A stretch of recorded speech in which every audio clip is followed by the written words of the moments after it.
دکھائیں گے قیامت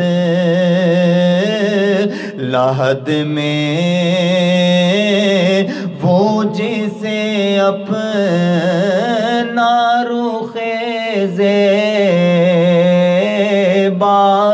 دکھائیں گے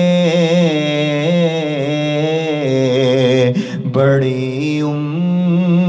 امید ہے سرکار قدموں میں بلائیں گے کرم کی جب نظر ہوگی مدینے ہم بھی جائیں گے۔ ماشاءاللہ سبحان اللہ۔ مدینہ پاک کا ذکر چھڑ گیا، چند اشعار مدینہ پاک کے حوالے سے پیش کرتا ہوں، سماعت فرمائے۔ یا رب نظروں کو آج ایسی بینائی دے، یا رب نظروں کو آج ایسی بینائی دے، جدھر دیکھوں مجھے مدینہ دکھائی دے، جدھر دیکھوں مجھے مدینہ دکھائی دے، کاش ایسی روانی ہو آج ہواؤں میں، کاش ایسی روانی ہو آج ہواؤں میں، نبی پر درود پڑھوں جواب سنائی دے، نبی پر درود پڑھوں تو جواب سنائی دے، وہ عرش کا چاند ہے میں ان کے قدموں کی دھول ہوں، وہ عرش کا چاند ہے میں ان کے قدموں کی دھول ہوں، اے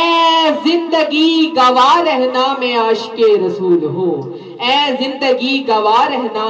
میں عاشق رسول ہوں۔ بڑھتے ہیں آج کے موضوع کی طرف، جو ہمارا آج کا موضوع ہے اعتکاف کی فضیلت کے حوالے سے۔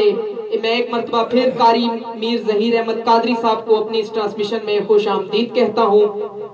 علامہ صاحب یہ بتائیے گا کہ اعتکاف کا تعارف اور اس کے مقاصد کیا ہیں، ہمیں اور ہمارے ناظرین کو قرآن حدیث کی روشنی میں رہنمائی فرمائیں۔ بسم اللہ۔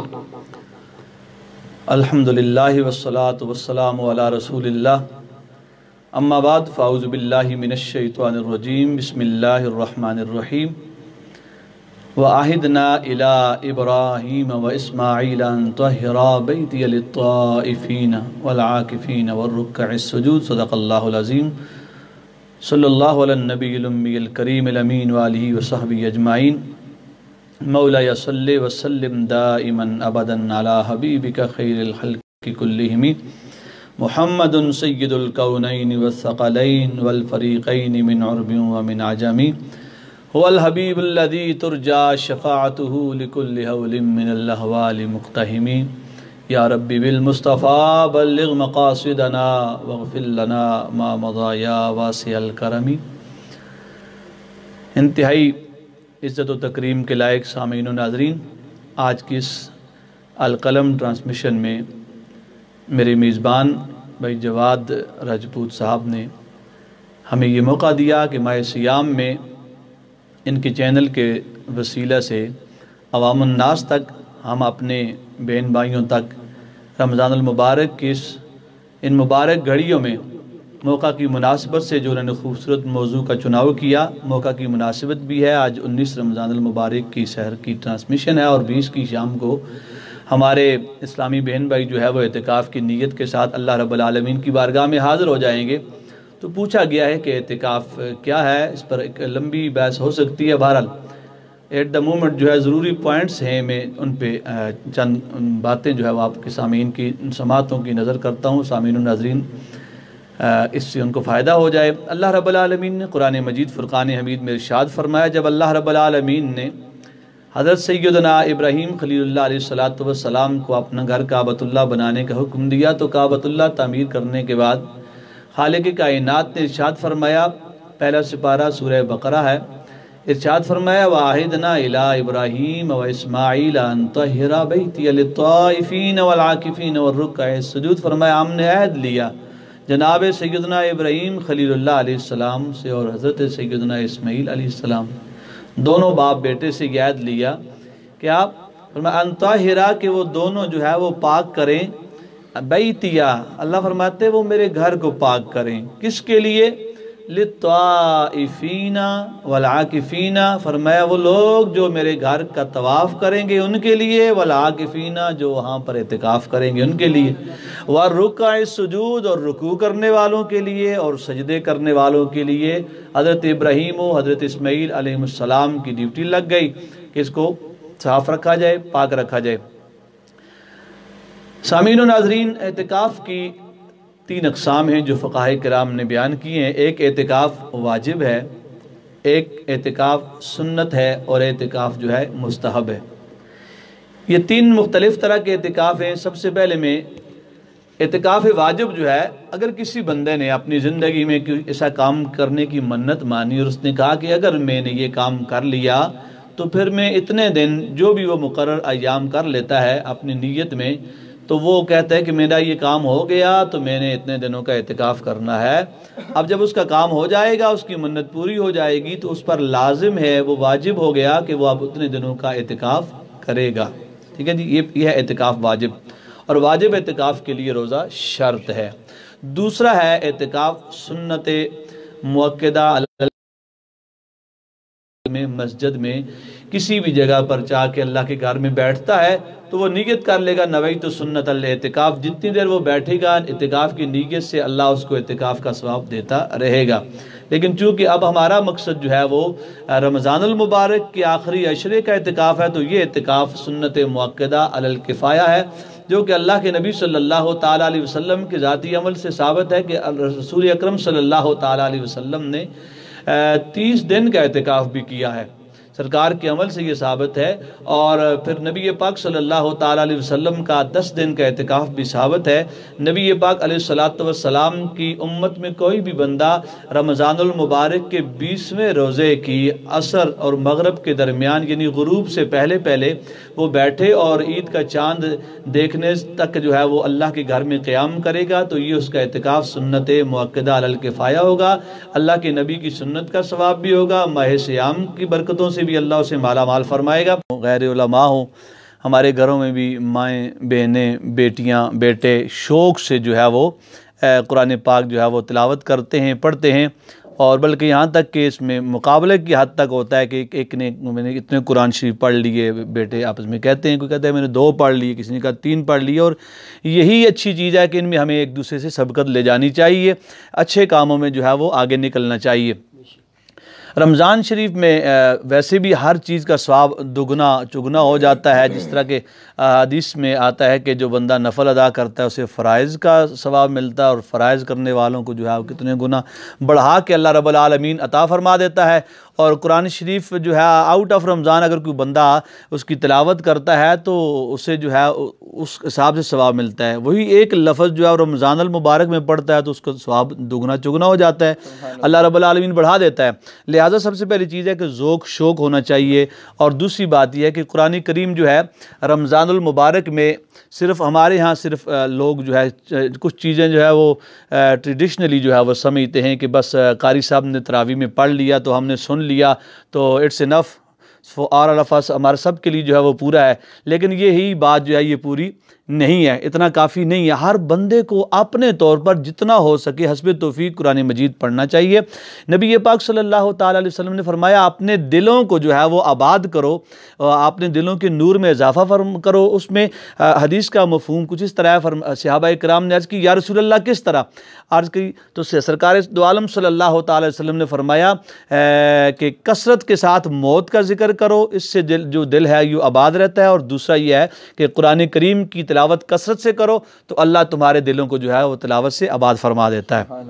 اور اسی کے ساتھ ایک اور حدیث کا مفہوم یہ ہے کہ فرمایا کہ اپنے گھروں کو قبرستان نہ بناؤ، میں کیا وہاں پر ہر بندہ اپنے گھر کے اندر ایک چھوٹی سی جگہ کو مختص کر لے کہ وہاں پر جو ہے وہ نوافل ادا کرے، وہاں سنت ادا کرے، وہاں قرآن پاک کی تلاوت کرے، کہ اللہ کے نبی صلی اللہ تعالیٰ علیہ وسلم نے اسی لیے فرمایا کہ گھروں میں جو ہے وہ سنت اور نفل خود بھی ادا کرتے تھے۔ اس کی وجہ یہ ہے کہ جب آپ فرض نماز مسجد میں ادا کریں گے اور سنت اور نوافل گھر میں ادا کریں گے تو آپ کو دیکھ کے آپ کے فیملی ممبرز، آپ کی اہلیہ، آپ کی بیٹیاں، آپ کے بیٹے وہ آپ کو فالو کریں گے، اور وہ جو ہے وہ آپ کی وجہ سے جب وہ نماز کے عادی بن جائیں گے کہ بلکہ مجھے بات یاد آ رہی ہے مولا علی حیدر کرار مشکل کشا شیر خدا رضی اللہ تعالیٰ عنہ آپ کا عمل ہے، باتیں نبی پاک صلی اللہ تعالیٰ علیہ وسلم حضرت بی بی خدیجہ الکبریٰ رضی اللہ تعالیٰ عنہ آپ گھر میں نماز پڑھا کرتے تھے، تو ایک دن حضرت علی رضی اللہ تعالیٰ عنہ آپ چھوٹی عمر میں آپ بھی آ کے ساتھ کھڑے ہو گئے ہیں، تو آپ پوچھنے لگے یا رسول اللہ یہ کیا؟ فرمایا یہ عبادت ہے، یہ نماز ہے، تو آپ نے فرمایا کہ مجھے بھی یہ سکھاؤ، مجھے بھی ایسا کرو۔ تو جب ہم اپنے بچوں کو اپنے ساتھ کھڑا کر کے، آپ دیکھیں نا ایک چھوٹا سا بچہ جب آپ کے ساتھ آپ نماز پڑھ رہے ہوتے ہیں تو آپ کے ساتھ آ کے کھڑا ہو جاتا ہے، آپ سجدے میں جاتے ہیں تو وہ سیدھا لیٹ جاتا ہے، ٹھیک ہے، ابھی وہ سیکھ رہا ہوتا ہے، اس کو نہیں پتا کہ آپ کیا کر رہے ہیں، لیکن وہ آپ کی جو آپ کا ایکشن ہے اور آپ کا جو پریکٹیکل اللہ رب العالمین کی بارگاہ میں رکوع سجود کرنا ہے اس کے ذہن میں کاپی ہو رہا ہوتا ہے، ٹھیک ہے۔ اب جب جیسے وہ بڑا ہوگا تو پھر آپ اس کو ڈنڈا مارنے کی ضرورت نہیں ہے، آپ صرف اسے پیار سے کہیں گے بیٹا اٹھو نماز کا ٹائم ہو گیا، تو سمجھ ہوگی اس کو کہ نماز کیا چیز ہے، کس طرح رکوع کرنا ہے، کس طرح سجدہ کرنا ہے اور کیا اس کے اندر جو ہے وہ آپ نے پڑھنا ہے۔ بہرحال یہ ایک لمبی بات ہو جائے گی، میں قرآن کریم کی طرف آ رہا ہوں۔ قرآن کریم حضرت سیدنا فاروق اعظم رضی اللہ تعالیٰ عنہ آپ نے ایک مرتبہ حضرت ابو موسیٰ اشعری رضی اللہ تعالیٰ عنہ سے فرمایا کہ ذکرنا ربنا یا ابا موسیٰ، فرمایا اللہ کی یاد تو دلاؤ نا مجھے۔ تو حضرت ابو موسیٰ اشعری عرض کرتے ہیں حضور آپ کا کہنے کا مطلب کیا ہے، آپ کیا کہنا چاہتے ہیں؟ فرماتے ہیں قرآن کریم مجھے پڑھ کے سناؤ، مختلف جگہوں سے مجھے قرآن کریم پڑھ کے سناؤ۔ تو حضرت ابو موسیٰ اشعری کہتے ہیں کہ پھر میں نے قرآن کریم پڑھنا شروع کیا، رات کے پہلے حصے سے پڑھنا شروع کیا، حتیٰ کہ اتنا محو ہو گیا میں پڑھنے میں اور فاروق اعظم سننے میں، ہم اتنے ڈوب گئے، اتنی لذت آئی، اتنا مزہ لیا قرآن کی تلاوت پڑھنے اور سننے میں، کہتے ہیں کہ ہمیں پتہ ہی نہیں فجر کی اذان کا وقت ہو گیا ہے، ہماری ساری رات جو ہے وہ قرآن پاک کی تلاوت میں گزر گئی۔ ایک اور عمل ہے، اللہ کے نبی صلی اللہ تعالیٰ علیہ وسلم ایک صحابی مریض تھے، ان کے پاس چلے گئے اور سرکار کا عمل ہے جب بھی کوئی صحابی کوئی بیمار ہوتا تو حضور چلے جاتے وہاں پر ان کی بیمار پرسی کے لیے، اور سرکار کی حدیث ہے کہ حق المسلم علی المسلم خمس، فرمایا 5 حقوق ہیں مسلمانوں کے مسلمان پر، ان میں سے ایک یہ عیادت المریض، کوئی بیمار ہو جائے تو اس کی بیمار پرسی کرو، ٹھیک ہے۔ اب یہ عمل ہے میرے نبی پاک صلی اللہ علیہ وآلہ وسلم کا، سرکار چلے گئے اس مریض کی بیمار پرسی کے لیے، صحابی کی بیمار پرسی کی۔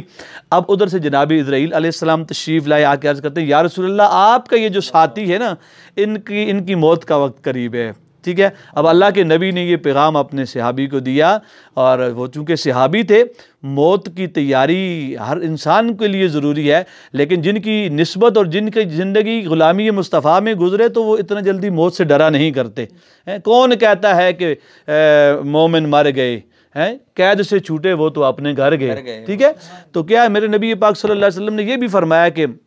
المومنون لا یموتون بل ینتقلون من دار الی دار، فرمایا مومن مرتا ہی نہیں ہے، فرمایا وہ کیا ہوتا ہے، فرمایا وہ ایک اپنے عارضی گھر سے اپنے اصلی گھر میں وہ ٹرانسفر ہو جاتے ہیں، ٹھیک ہے، شفٹ ہو جاتا ہے، وہاں چلا جاتا ہے۔ تو سرکار نے فرمایا کہ تیری موت کا وقت قریب ہے۔ اب وہ صحابی عرض کرتے ہیں یا رسول اللہ اب میں کیا کر سکتا ہوں؟ فرمایا اتنا وقت تو ہے نہیں کہ تو کسی مدرسے میں داخلہ لے، وہاں جا کے تو علم دین حاصل کرے، قرآن پڑھے یا کوئی اور چیز حاصل کرے، وقت کم ہے۔ تو عرض کرنے لگے یا رسول اللہ مجھے کوئی ایسا عمل بتائیں کہ اب اتنے شارٹ ٹائم میں وہ عمل کروں اور اللہ مجھے جنت عطا فرما دے۔ اللہ کے نبی صلی اللہ تعالی وسلم فرمایا کہ اس وقت چونکہ قرآن ابھی کتابی شکل میں نہیں آیا تھا، فرمایا وہ کچھ صفحات لاؤ قرآن پاک کے، لائے گئے تو سرکار نے فرمایا اب میں پڑھاتا ہوں، میں پڑھاتا ہوں تو پڑھتا چلا جا، اور اسی پڑھنے پڑھانے کے دوران قرآن کریم کی تلاوت کے دوران اللہ تجھے موت عطا فرما دے تو اللہ بغیر حساب کے تجھے جنت عطا فرما دے گا۔ تو لہٰذا قرآن مجید میں نے جیسے پہلے اعتکاف کے حوالے سے کہا، تو اعتکاف میں بیٹھنے والے یہ نیت کر لیں کہ کم از کم ہم 10 دنوں میں ایک قرآن کریم کی مکمل تلاوت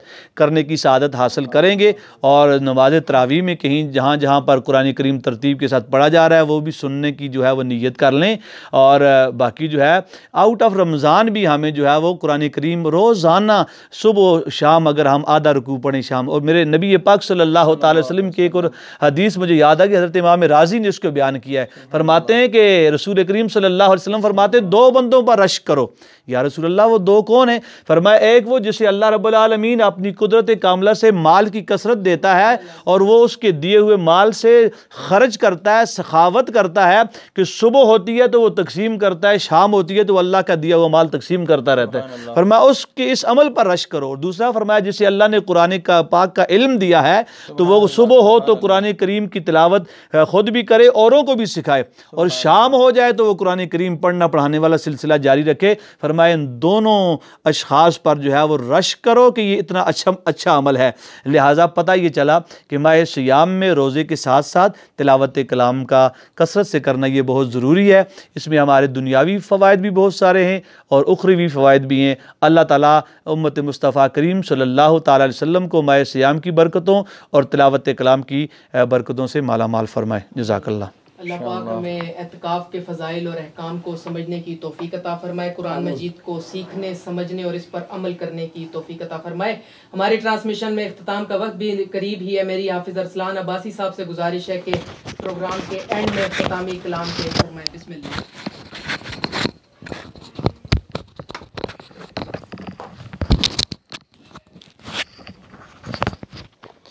میرے پروگرام کے آخر میں ایک کلام سے ہٹ کے ایک دعا ہے حضور کہ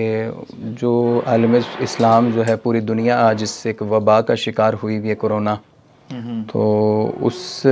کے حوالے سے میں ایک دعائیہ کلام پیش کروں گا کہ اللہ تعالیٰ اس وبا سے اور اس آزمائش سے تمام کو ہی چھٹکارا عطا فرمائے، اور جو اس وبا کا شکار ہیں اللہ تعالیٰ ان کو جلد از جلد شفائے کاملہ عطا فرمائے۔ تو میری تمامی حاضرین و ناظرین سے گزارش ہے کہ دل سے اس دعا میں شامل ہوں کہ نہ جانے کس کی آمین کا صدقہ اللہ تعالیٰ اس وبا کو اس دنیا سے شفا میں تبدیل فرمائے۔ تو آئیے اس دعا کے چند اشعار پیش کرتا ہوں، سنیے گا۔ کورونا سے ہم کو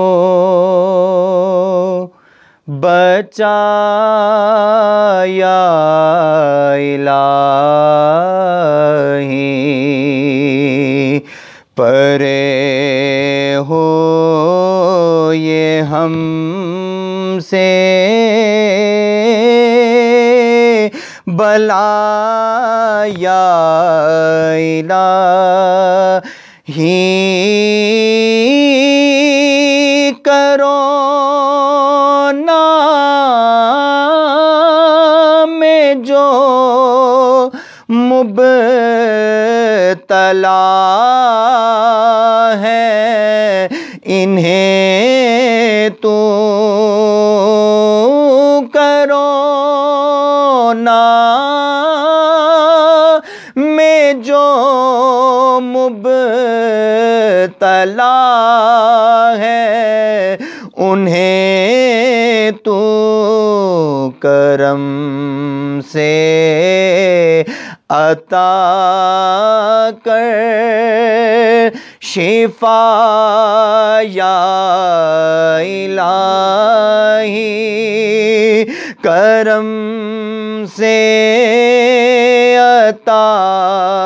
کر شفا یا الہی، کرونا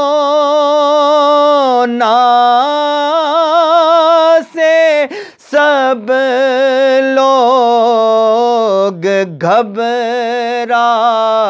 گئے ہیں، کرونا سے سب لوگ گھبرا گئے ہیں، تو ہمت دے اور حوصلہ یا الہی، تو ہمت دے اور حوصلہ یا الہی،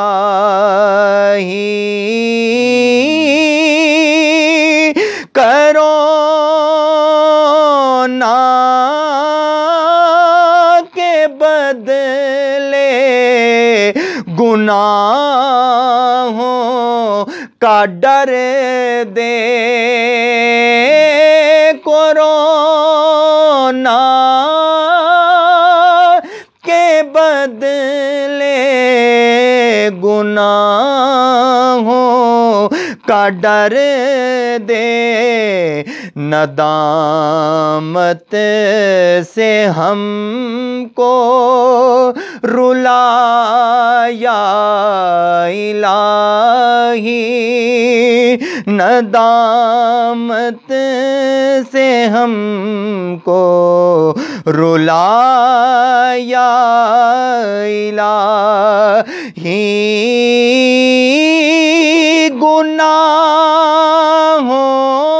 گناہوں سے توبہ کی توفیق دے دے گناہوں سے توبہ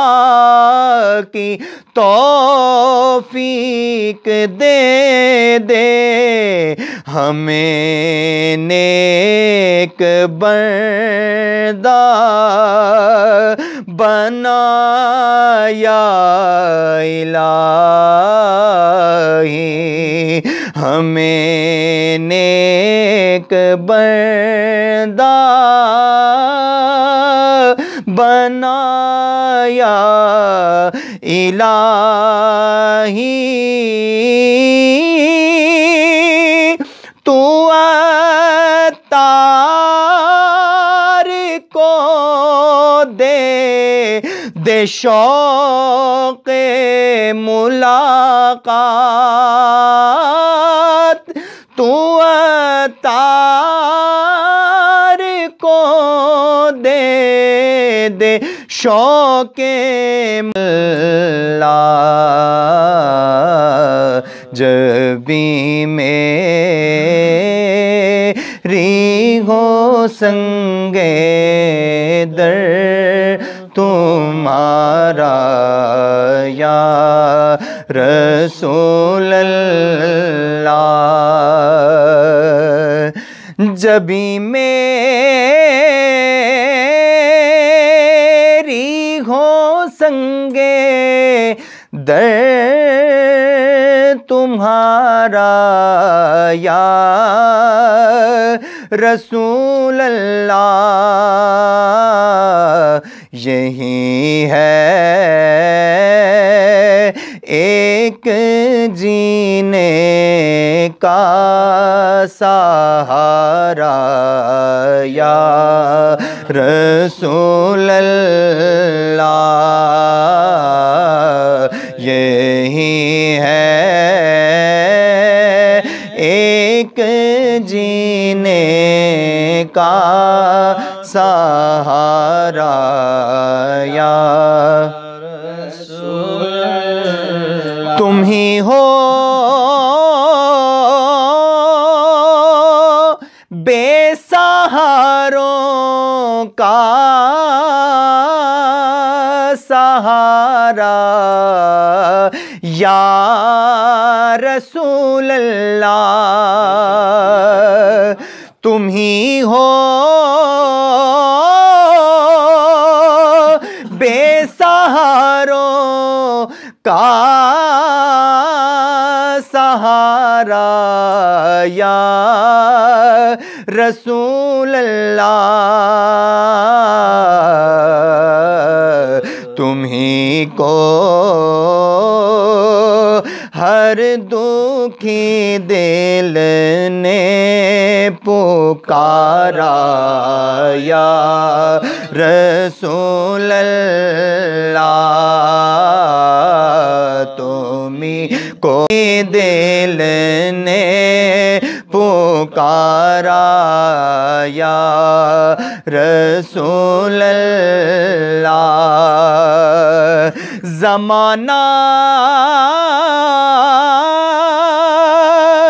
چھوٹ جائے روٹھ جائے کچھ نہیں پرواہ زمانہ روٹھ جائے چھوٹ جائے کچھ نہیں پرواہ نہ چھوٹے ہاتھ سے دامن تمہارا یا رسول اللہ چھوٹے ہاتھ سے دامن تمہارا یا رسول اللہ، اور بروزے حشر میرے اس یقین کی لاج رکھ لینا، بروزے حشر میرے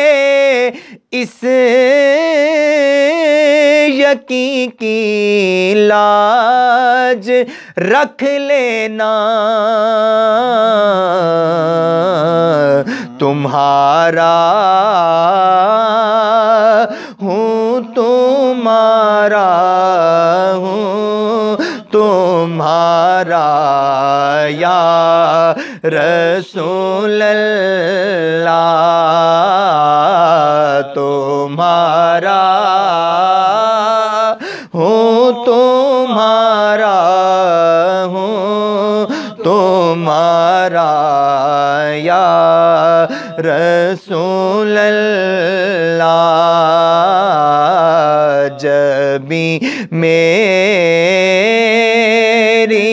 ہو سنگے در تمہارا یا رسول اللہ، یہی ہے ایک جینے کا سہارا یا رسول اللہ۔ بڑھتے ہیں دوبارہ قاری میر ظہیر احمد قادری صاحب کی طرف، جو ہمارا قرآن پاک نہ کر دے عطا یا الہی، تو قرب نہ کر دے عطا یا الہی، کرونا سے ہم کو بچایا الہی، پرے ہو یہ ہم سے بلا یا الہی۔ آمین۔ دیکھنے والے تمام ناظرین اور حاضرین کا بہت بہت شکریہ۔ دیکھنے والے تمام ناظرین اور حاضرین سے گزارش ہے کہ ہماری آج کی لائیو نشریات کو زیادہ سے زیادہ شیئر کیجیے تاکہ زیادہ سے زیادہ لوگ ہماری اس ٹرانسمیشن کا حصہ بن سکیں۔ اگلی ٹرانسمیشن تک کے لیے اپنے میزبان محمد جواد راجپوت کو دیجیے اجازت۔ اللہ حافظ۔